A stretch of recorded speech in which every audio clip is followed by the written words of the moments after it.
Thank you for choosing Axxess On Demand. Axxess believes in continuing education, and we create content to empower you to learn and grow anytime, anywhere. Let's get started. Good morning, everyone. Thank you for joining us for this live webinar. We'll be discussing the building blocks of a successful pediatric private duty nursing program as a means to diversify business within your home care agency. My name is Samantha Mills. I'm a product marketing manager for Axxess. Before we get started, let me tell you a little bit about Axxess.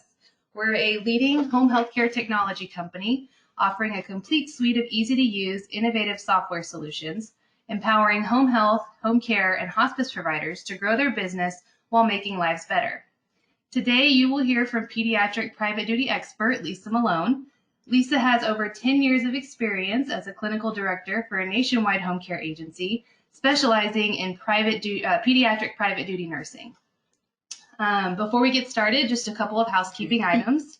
Everyone's phones are muted. However, you may submit questions throughout the webinar, and if time permits, Lisa will answer these questions, as many as she can, at the end of the webinar. And if we don't have time to answer your question, we will follow up with you after the webinar. And then following this webinar, we will provide everyone a link to the slides and a post of the video recording of the webinar on our website, axxess.com. So I will hand it over to Lisa. Good morning, everyone. So today we're going to talk a little bit about the building blocks of a successful pediatric private duty nursing program. Approximately 13.3 million children, or about 18% of all children in the U.S., have special health care needs. As of 2017, about half of those children with special health care needs received support services that were provided by Medicaid. These patients are medically complex and require a unique skill set for clinicians. For agencies, this service line is promising in terms of numbers and margins. However, a firm foundation must be built in order to have a successful program. The building blocks include successful survey, training, recruitment and retention of clinical staff, and an efficient and compliant billing process. Some of the items that we will talk about today: what types of care is provided with pediatric private duty nursing, what training is needed as far as home care operations, the hiring process, authorizations, and billing. When starting a pediatric private duty nursing line of business, it won't be business as usual. Some differences from a home health business become clear pretty quickly. So here's some of the differences. Regulatory bodies in pediatric private duty nursing is typically Medicaid or the state Department of Aging and Disability Services. It can be Medicare as well, or CMS, depending on the state. Some states, as you all probably know, have not come up with their own regulations. They use the CMS guidelines or conditions of participation. So it could be either one of those. As far as scheduling, instead of clinicians forming their own schedules with clients, the office, the agency back office, would be doing the scheduling. And then personnel management is a daily operation.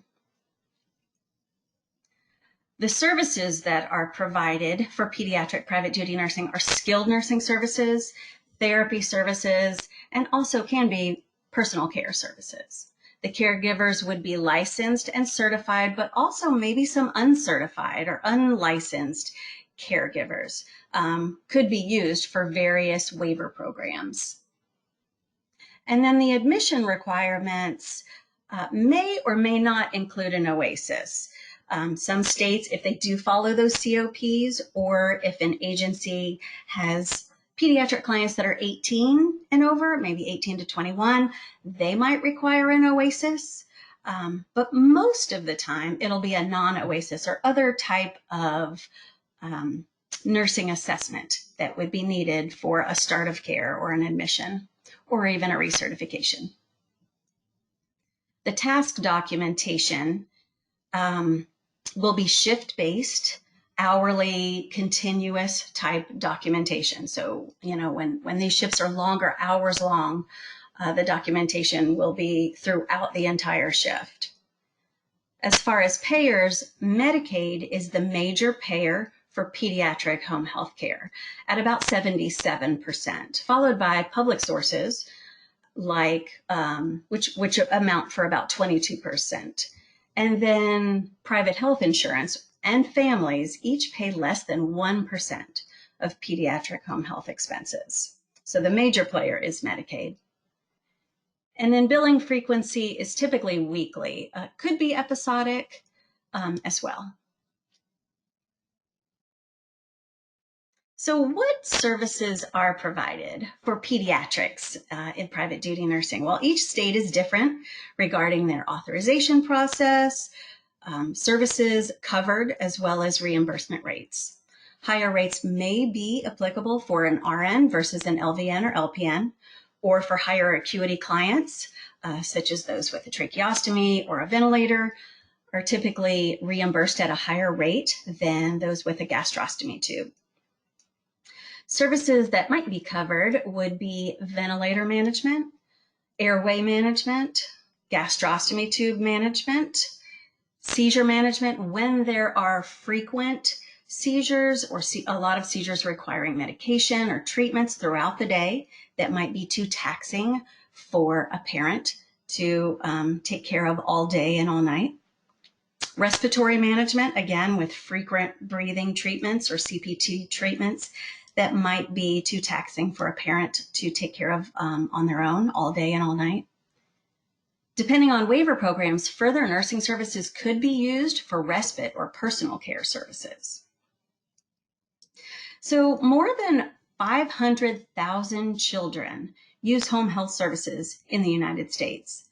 Children receiving home health care have a diverse array of diagnoses, severity levels, and complications. The four most common diagnoses are cerebral palsy, failure to thrive, developmental delay, and preterm birth. And those account for approximately 15% of the pediatric home health population. So there's still obviously a lot of other diagnoses that are seen with pediatric private duty nursing, but these are the four most common. Although many children receiving home health care depend on technology like ventilators or other technology equipment, the vast majority do not require that. Research also reveals that young children may be more likely to receive home health care than older children or adolescents. And a lot of that is the preterm birth, those kiddos that were preemies that do require technology such as a ventilator at home, at least for a while until they are weaned off of that. So for private duty nursing operations, some things we're going to talk about: the office staff, intake process, scheduling, payroll and billing, personnel management, the client care, clinical management of these clients, agency management, and then some agency challenges. So for your office staff, you're definitely going to need a director of nursing or supervising clinician. You'll also need a director of operations, and this could be potentially the same person who does both of those. Some of their duties would be to do investigations, especially on any issues of abuse, neglect, or exploitation, oversight of the QAPI or Quality Assurance Process Improvement Plan, and then overall, this would be the responsible person during the survey process. Case managers deal with the day-to-day oversight of employees and clients. So receiving updates in changes in condition, possibly new orders, clinical questions that caregivers may have, interviewing potential caregivers, training newly hired caregivers, performing competency skills testing, reviewing nursing documentation, that type of thing would be their day-to-day activities. Recruiting and scheduling. Scheduling and recruiting is an ongoing process, as it is with any agency, recruiting new nurses is always ongoing. Human resources, hiring and credentialing. So verifying licensure, running background checks, training or experience validations, tracking of expirations of licenses, as well as overall orientation and onboarding of new caregivers. Then, of course, there's the caregivers that the office staff will interact with on a day-to-day basis, whether that's for day-to-day call-offs or changes in the caregiver's availability, maybe personality clashes that will need to be addressed with caregivers. Often caregivers will need to turn in documents or may need directions to a home sometimes. Payroll, billing, and medical records. While payroll is quite similar to a home health type of payroll, billing can be a very different beast. Authorizations are typically required by insurance companies as well as Medicaid programs, and tracking the expirations and the status of an authorization and the authorization requests is vital to avoid providing services that ultimately will not be paid if you don't get those authorizations. And then your sales and marketing team. Relationships with local area referral sources is key to receiving referrals, yet is increasingly difficult due to facilities reducing the amount of kind of roaming around the facility that an agency is allowed to do without a specific reason. Many facilities have also changed the way that they make referrals to home care agencies by giving the sole responsibility to the family of the child to make the decision, which is good, but in an attempt to be impartial, sometimes a long list of area agencies are provided to families without a lot of assistance in helping them really find the right agency. And while anti-kickback statutes are in effect, where nothing of value can be exchanged for a referral for healthcare services, there are still instances, unfortunately, of lunches, even pedicures or sporting events that are given to facility case managers and physicians in the name of building relationships. Those relationships often lead to referrals. So this is a slippery slope to navigate, making sure that your marketing team is ethical and not stepping over those anti-kickback laws, but also building a relationship by being available and helpful resource to facility case managers when they're looking for services, when they've got patients discharging from the hospital, and having open and honest communication and relationships with those referral sources is a bonus to assure that your agency is called when services are needed. And when I say open and honest communication, this includes the marketing team honestly letting facilities know when services won't be able to be provided due to staffing deficiencies or skills limitations or even demographic limitations, such as a client lives 2 hours outside of the Metroplex area and caregivers are not willing to drive that far. All of these roles can be greatly enhanced by having the right technology partner for scheduling, payroll, HR credential tracking, billing, and an overall EMR. So let's talk about the intake process. For private duty nursing, it is a bit more detailed than that of home health visits. So here's the typical information to get upon receiving the referral so that your agency can make an educated decision on acceptance of a client. So things to consider: demographics, the area of town that the client lives in, and available caregivers in that same area of town. Types of services and skills required, the funding source, which may include an insurance as well as Medicaid, and possibly a Medicaid waiver program, or two. Make sure you know all of the potential payers that might be involved. Benefits should be verified for any insurances prior to Medicaid programs. Medicaid is always the payer of last resort. So you will need to bill for a denial from an insurance company or request a blanket denial of services if private duty nursing services are not covered. You might be able to receive just a blanket denial of those type of services before your agency is able to bill Medicaid. Medicaid prior authorization process varies from state to state, so you'll really need to check out the rules for your programs. Agencies will have deadlines on authorization requests. Also, the physician will need to be enrolled in that state Medicaid program to be able to order services that will be paid for by Medicaid, even if the physician doesn't bill Medicaid themselves for their visits.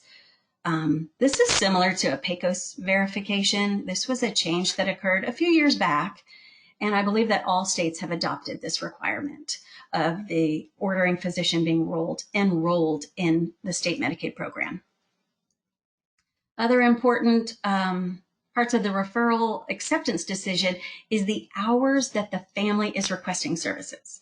So if the order is for, let's say, 8 hours per day, but the family wants night shifts, there may be some difficulty in finding a caregiver that is willing to work night shifts. Many caregivers work for multiple agencies or sometimes work at a hospital or other facility. So sometimes their availability may be restricted to only certain days or certain times. Scheduling the appropriate caregivers to clients is extremely important. Besides needing the correct and applicable skills and caregiver availability, personality also plays a large role in scheduling for pediatric private duty nursing. As the shifts are hours long and most families prefer continuity of care, of course, with the same caregivers, personality meshing or sometimes clashing is definitely magnified. Parents of pediatric clients typically want continuity of care and want the fewest amount of people coming into their home, especially when they've just come home from the hospital for the first time with their baby and there is someone in their home that they don't really know at first 24/7. I've seen parents personally in my past experience who requested 2 nurses to work a 24/7 case. One night nurse and one day nurse, and they fully expected that the one night nurse and the one day nurse would want to work 12-hour shifts 7 days a week. So parents need to be educated about different rules as well as just caregiver burnout. Parents can also request schedules that are difficult to fill. Let's say 4 hours on a Sunday morning, which is a notoriously difficult shift to fill, especially for only 4 hours. Other factors may come into play as well, like preferences, animals, or other requests that the families may have. Some caregivers may be allergic to cats, or they may be afraid of dogs, which will limit them from taking a shift with families who have cats or dogs. Families may have preferences, some other preferences that agencies will need to address, one of which is gender. This is one of the most prevalent preferences, gender. And this could be for various reasons. It could be cultural. It could be because a female client is embarrassed in front of a male caregiver or nurse, especially if they're a little bit older, maybe a preteen or teen. Or it could be something as simple as a husband not wanting a man in the house with his wife and child all day long while he's at work. Some caregivers don't want to attend school with clients. All of these requests can make scheduling sometimes a little bit challenging. And then another key factor in scheduling and many other areas is communication. Over communication with families is super important. In general, families need to know ahead of time, as far ahead of time as possible, if their caregiver is not able to come to the home for a shift, as this may mean a parent will need to stay home from work to provide the care that day, or possibly stay up all night to provide that care at night. Missed shifts are important as well because some payers will need to be notified of missed shifts, as well as the usual physician notification. Payroll and billing. So setting up pay rates and mileage reimbursement rates for each case will depend on the payer source and their reimbursement rates and specifics of the case. Unlike in the Medicare world, where a percentage, albeit a reduced percentage now with PDGM in effect, a percentage of the expected payment is received up front. With private duty nursing, payment is frequently 1 to 2 months after the services have been provided or are still being provided. Accurate documentation of care provided is important so that, of course, there is a complete and comprehensive medical record, but also because many of the documents will be needed to show medical necessity and the skilled needs required by the client to payers either during the authorization request process or even during the claims process. EVV mandates are already in effect for many non-medical services and are likely to be instituted for skilled or medical services as well. So yet another item to consider for your software partner. Each funding source or payer has their own requirements to decide which services are covered, as well as authorization requests and reimbursement rates. Medicaid MCOs will require authorizations as well as needing to follow up with them for accounts receivable. Be sure to follow their specific guidelines, and these will vary from state to state Medicaid program, even waiver to waiver program. So you really have to check out their specific guidelines, as they will typically stick to these and will deny payment if the guidelines aren't strictly followed. A lot of those include timeframes for authorization submission requests, things like that. While we know that the MCO's goal is to save the state money, we don't want the way they save money to be by denying services that are needed by these clients because of a technicality in submission. The authorization request process can range from a simple physician order for home care that may be sufficient for some programs, especially for an initial authorization to start services. But that can also range to a 26-page document that is signed by an RN and the physician and the family with extremely detailed information such as all of the orders and treatments and all of the medications, and even what a nurse or other caregiver, including a parent, would be doing, documented in every 15-minute increments. I have seen that in the state that I worked for. These will vary from state to state and from MCO to MCO, and even be different for each waiver program. So careful documentation of all cares provided and responses to treatments will often need to be sent to prove medical necessity when requesting the authorization, and sometimes when submitting the claims for payment. And then also documentation of communication with the payer or the payer sources is really important, especially later in accounts receivable when you're needing to follow up on payment. All right, let's move on to personnel management. Recruitment. Of course, this is always a big thing for every home health and home care agency. But with pediatric private duty nursing, for recruitment, you'll need to know what you're looking for in a pediatric private duty nurse. And sometimes previous pediatric experience may not be the most important factor.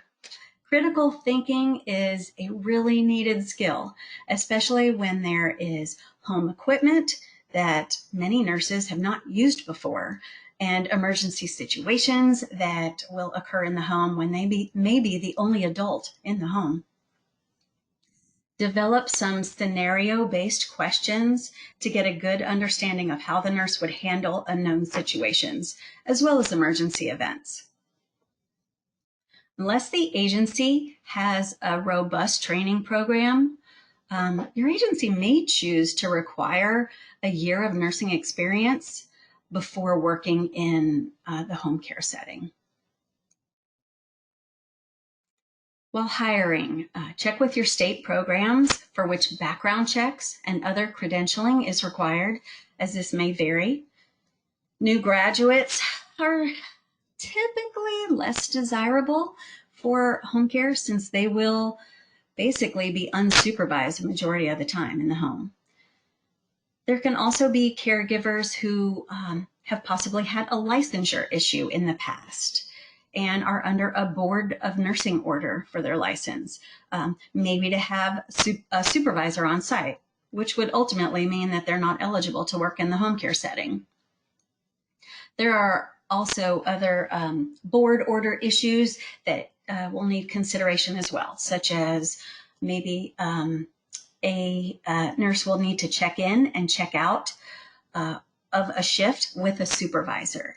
So you'll need to review any board orders and make sure that your agency is able to accommodate any additional supervision or documentation that is required for that applicant.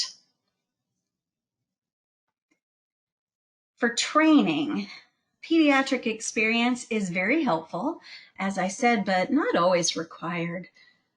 Agencies can create a training program, and by the way, you're probably not going to have 100 or so highly trained pediatric home care nurses walk through the door. So some sort of training program is most likely going to be required. And this training program to review differences in pediatrics versus adult care is very important. Some local hospitals will provide training for pediatric home care nurses, most times free of charge.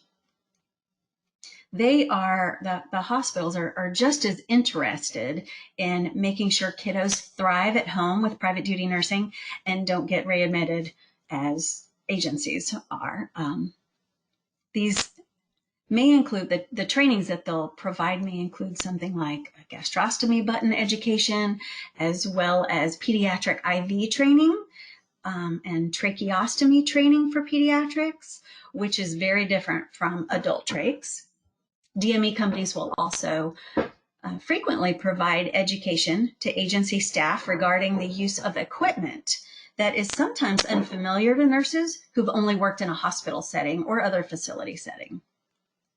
One example would be a home ventilator. While ventilator use in a hospital setting is very common, the home ventilator types are different than those used in the hospital, as well as the care that will be provided. In the hospital, a respiratory therapist or other staff on the respiratory team are usually available to suction or change trach ties, provide trach care or cleaning, and even change out the trach. In the home setting, it is the home care nurse who will provide all of that care throughout their shift. So training programs that include a didactic portion as well as an in-home training while working with another experienced nurse or mentor is essential to the success of a nurse who will be working with pediatric clients and devices and equipment that they've not used before. Skills labs, either in the home care agency office or one used at a partnering entity, provide hands-on time for training and also competency checkoffs. Many DME companies will train on equipment or even allow your agency to borrow equipment for training purposes. Local nursing schools may also allow agencies to borrow their sim lab for training, as well as facilities like a large pediatric hospital that may have a sim lab. Ongoing credentialing and tracking of credentials will keep agencies compliant with regulations, which is obviously a high priority.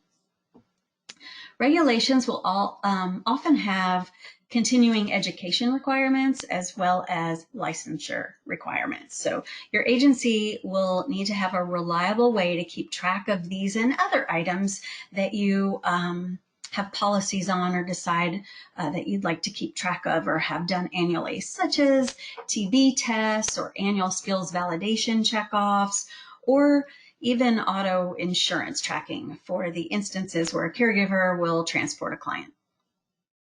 So tracking these credentials is important for the agency to stay compliant, so make sure that your EMR or software will allow for surefire tracking and notification of expirations of credentials. And then retention and engagement. Of course, retaining caregivers is important for many reasons. Continuity of care, familiarity with cases, as well as just plain old adherence to documentation requirements and your policies are all reasons for retention. Also, the cost of hiring new nurses is really high.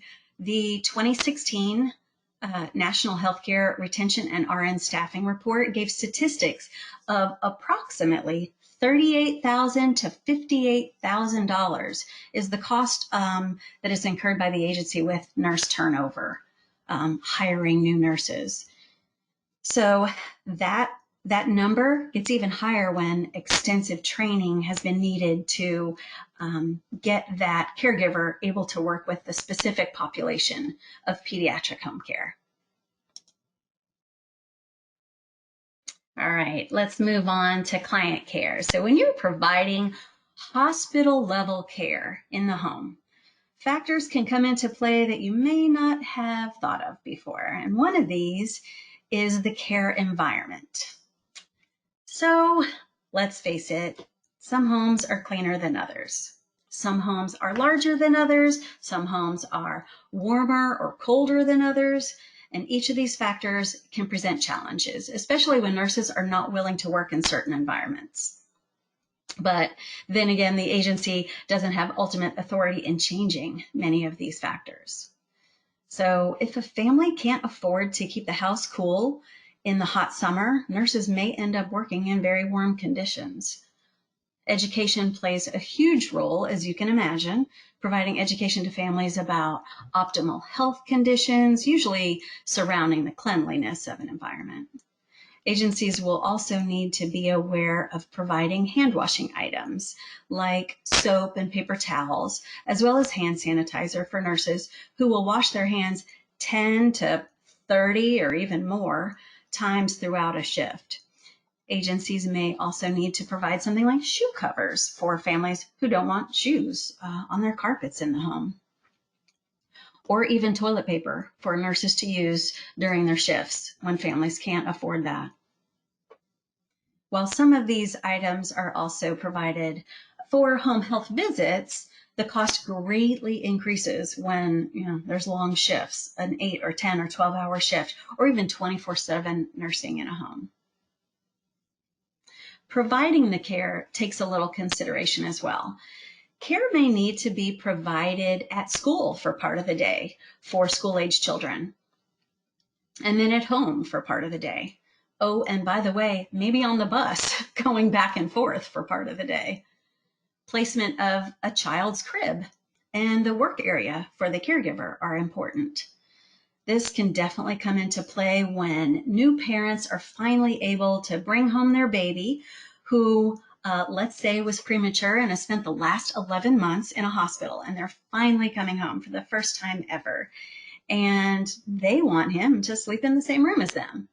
Providing nursing in that type of environment is going to be difficult. Sometimes various outpatient therapies will need to be attended. Horse therapy or equine therapy comes to mind, especially if a child has life-sustaining equipment like mechanical ventilation.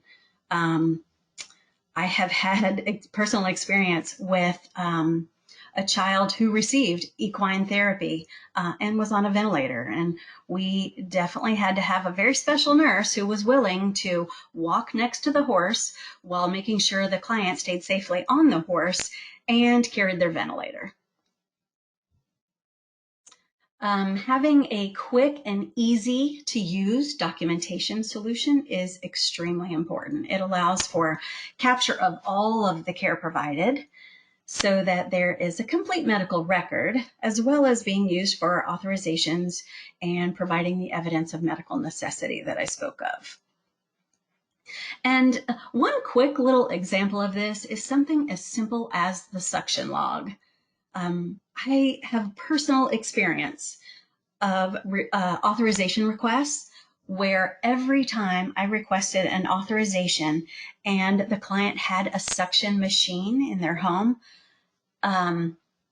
they came back, the payer source came back and asked for the number of times the client was suctioned every hour.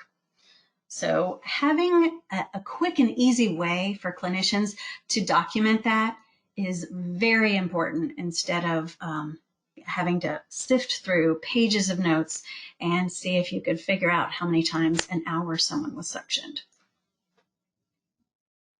Communication is key in home care. I think I already mentioned that with scheduling, but it is in so many areas. Scheduling, authorizations, providing teaching and education to families on how to begin providing the care themselves, which they will need to know, as well as emergency preparedness, as I think we're all aware right now, hyper aware of. And then also updating everyone when there's a change in medical condition of the client, whether that is the physician or the parents who may be at work, or even the office staff who will need to maybe figure out a way to provide the caregiver to get back to their car at the client's home at the end of a shift when they've taken an ambulance ride to the hospital with the client. There's also some communication that should be discouraged. And with that, I'm talking about personal communications between family members and caregivers. After caregivers have been around the house for multiple hours, several days a week, let's say 8 hours a day, 5 days a week, all day long, basically, sometimes families start to feel like the caregiver is a friend or even a part of the family. And professional boundaries can quickly get blurred and crossed. And compliance issues are more likely to occur when professional boundaries are crossed. Continually educating staff about professional boundaries and also educating and communicating this to families is essential to keep those boundaries intact and keeping the interactions between nursing staff and clients' families professional. I cannot stress that enough, y'all. Clinical management. As you can imagine, clinical management of these kiddos is a top priority. On-site supervision is important for recertification and continuing services that are needed by these long-term clients, as well as verifying the progress and the response to the care that's being provided. On-site supervision for caregivers who've been trained up to work with this new population of clients is helpful as well. And during the on-site supervision, you may pick up on some professional boundary crossing too, so an added bonus. Supervision of documentation is also important since the nursing documentation will most likely be required for the next authorization request, as I've previously mentioned. You'll also want to make sure that documentation is based around the client. Sometimes caregivers will begin to document about the family or what's going on at the home or the surroundings, especially as they become familiar with them throughout these extended lengths of time in the home with the families. And of course, we know that there needs to be good documentation of that type of thing if there's issues, maybe through a communication note that is not on the client or patient's medical record. These medically fragile kiddos will often get new orders, often throughout shifts, maybe multiple times throughout shifts. Changes and updates in the client condition or response to new orders will need to be communicated to physicians and often insurance or MCO case managers, as well as family or parents. Again, communication is key in pediatric private duty nursing. There's also some agency management concerns that will need to be addressed. Licensing requirements, which will vary by state, must be followed. Many agencies choose to receive accreditation by other accrediting bodies. These accreditations come with more rules or standards that the agency must abide by, and in order to receive that accreditation and then continue to receive that accreditation. Accrediting bodies, as well as state departments of disability services, will perform surveys to verify that all of these regulatory requirements are being met and that the agency created policies and procedures that are being followed by all employees. So documentation of that is really important. These surveys consist of documentation reviews, as well as billing reviews, administrative reviews, and then home visits even to observe caregivers in the home with clients, observation of medication and equipment handling and storage, and then discussions with families about the care that's provided and their satisfaction with the agency, even how well the agency acted when the client or family had a complaint. An agency-wide emergency management plan must be in place, and documentation to show the review of the plan, as well as testing and activation of the plan during various emergencies. Weather is the most common, but as we know in today's times, even having a plan against a pandemic is really important to keep your employees and clients safe during emergencies. Addressing client grievances and reporting incidents will keep your customers happy, of course, and it will keep your agency providing the best care possible to patients and clients. As a little side note, many families have home cameras that capture nurses' actions on film.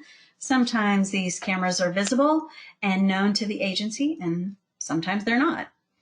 Far more reporting instances or accusations of abuse, neglect, and exploitation will be present with these extended shifts in the home versus a quick 45-minute visit to change a dressing. Unfortunately, nurses will fall asleep at night when the rest of the home is asleep and the lights are low and it's very quiet. And this should be reported as a possible neglect situation. And it will need to be investigated by the agency. If a caregiver has missed any medications or treatments or feedings while they may have dozed off, then neglect could be substantiated. Reporting this timely and then providing the oversight agency with follow-up, as well as providing employee corrective action, will all be reviewed during surveys. And fines can come from not following those timelines or not investigating it thoroughly. Surveys can also happen if clients' families call in a complaint, as well as just routine survey, which might be biannually or triannually. And then unemployment and workers' comp are also items that will need to be managed by the agency. Caregivers can and will file for unemployment if their steady case that they've been working at is discharged, or for whatever reason they're no longer working that case. And if they don't get a new case quickly found for them, they may file for unemployment. It's not uncommon.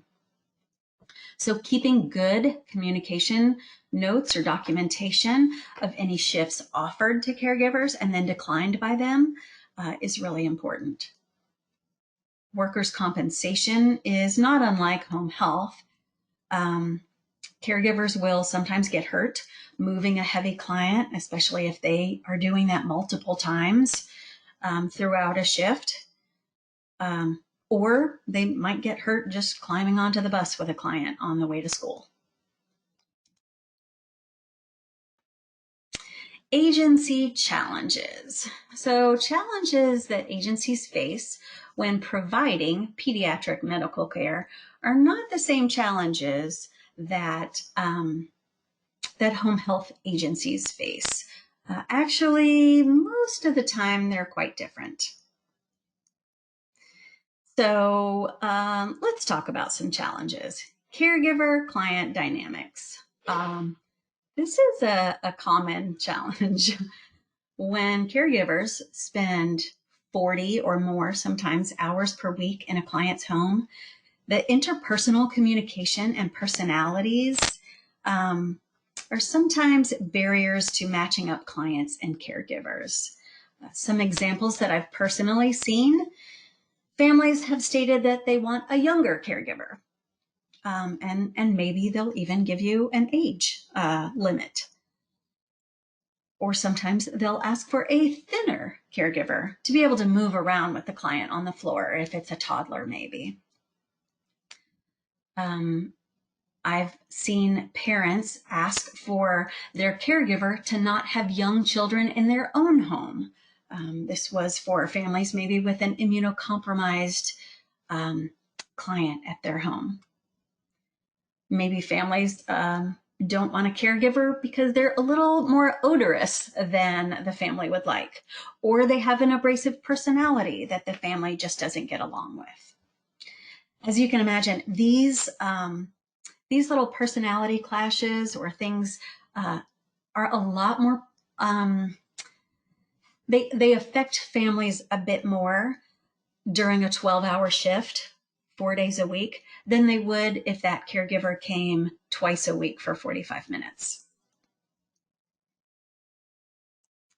Even caregivers that are too attractive might get some flack from the mother of a client. I have unfortunately seen that happen. Family stress is also a challenge. Divorce, unfortunately, is not uncommon when medically fragile children are in the home. And this might pose a challenge when the child receives care at both the mom and the dad's home on various days. Communication between these parents might not be ideal, and caregivers can sometimes get dragged into arguments between divorced parents. They might even get dragged into court to testify about the care at the other parent's home. I've seen that happen.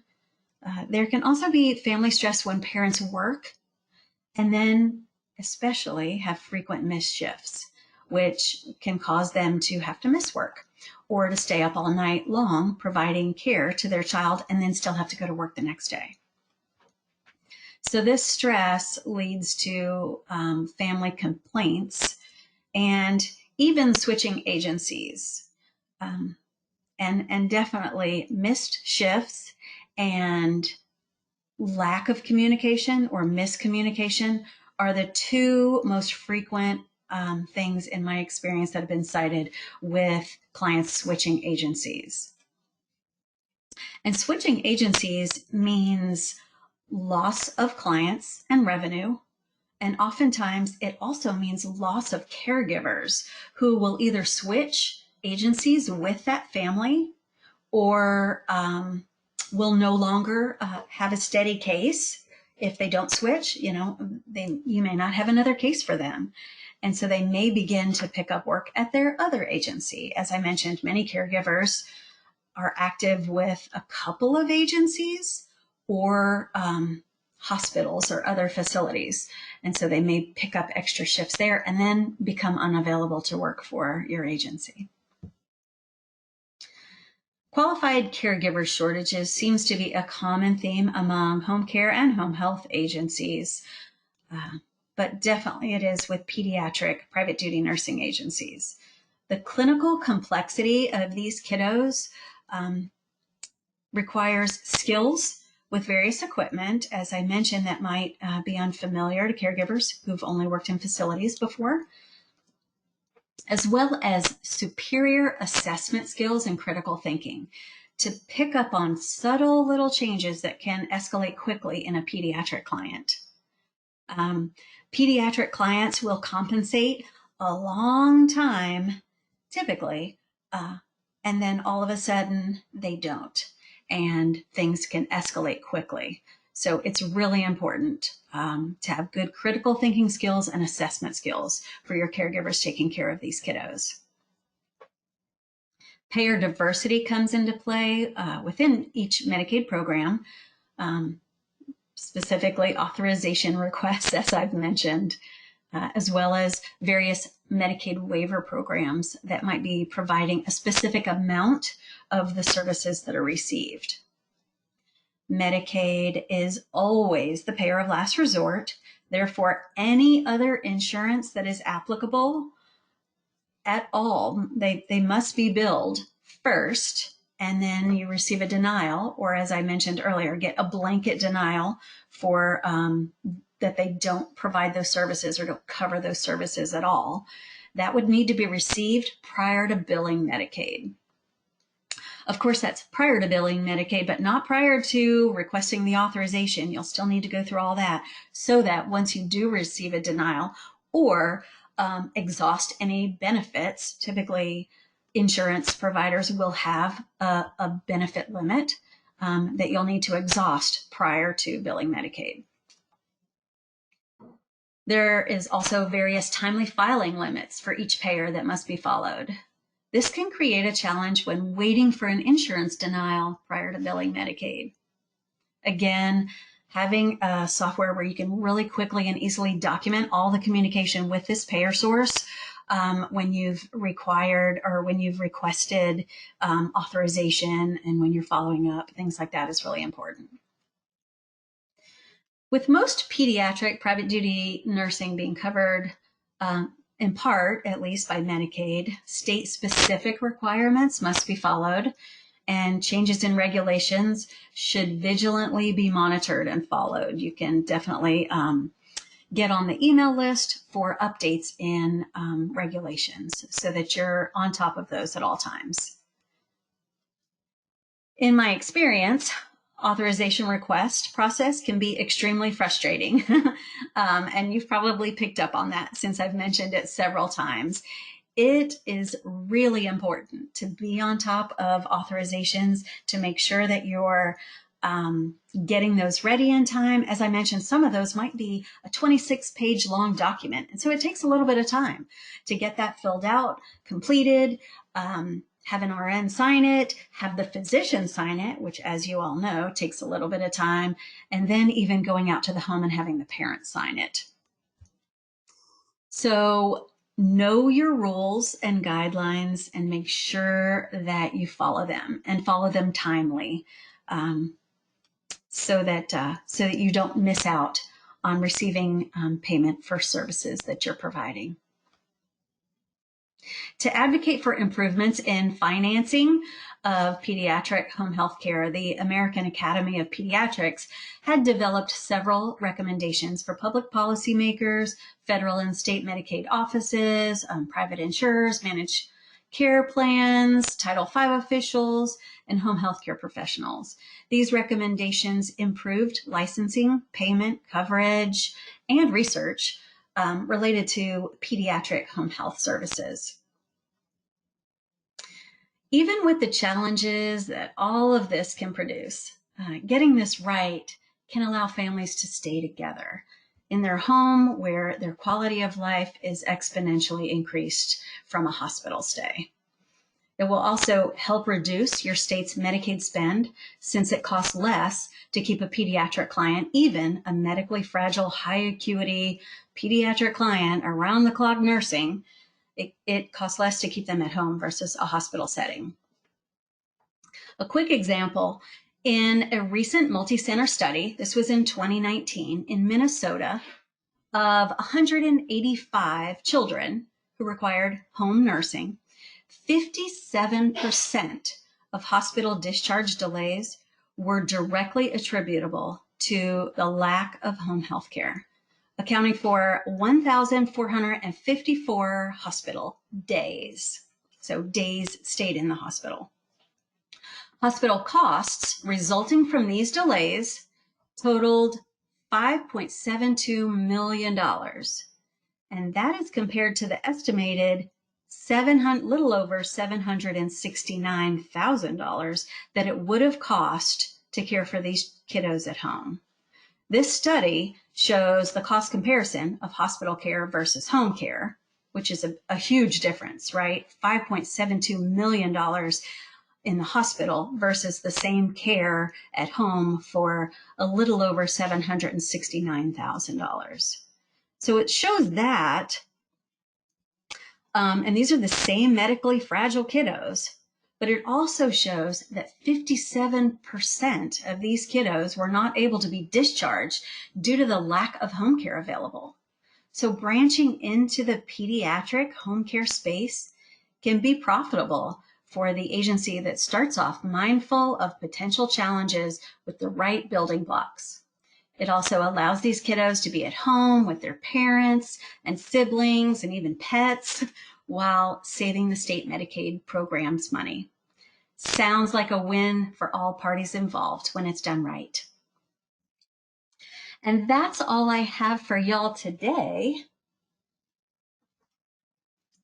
Thank you, Lisa, for sharing your wisdom and insight to a successful pediatric private duty nursing program. Don't forget, everyone, we will provide a link to the slides and a post. We'll post a video recording of the webinar on our website. So we will send that out as well. We are running up on time, so we will be answering questions and sending those to you after the webinar. Thank you all so much for joining, and we hope you join us in future webinars. Thank you. Thank you for joining our on-demand training today. Axxess is the only home healthcare technology company approved by the American Nurses Credentialing Center to offer continuing education credits and the most recommended home health software on Software Advice. You can watch more on-demand training videos through our industry-leading help center or at axxess.com, where you'll find tutorials, blogs, white papers, and answers to frequently asked questions. Axxess, empowering care anytime, anywhere.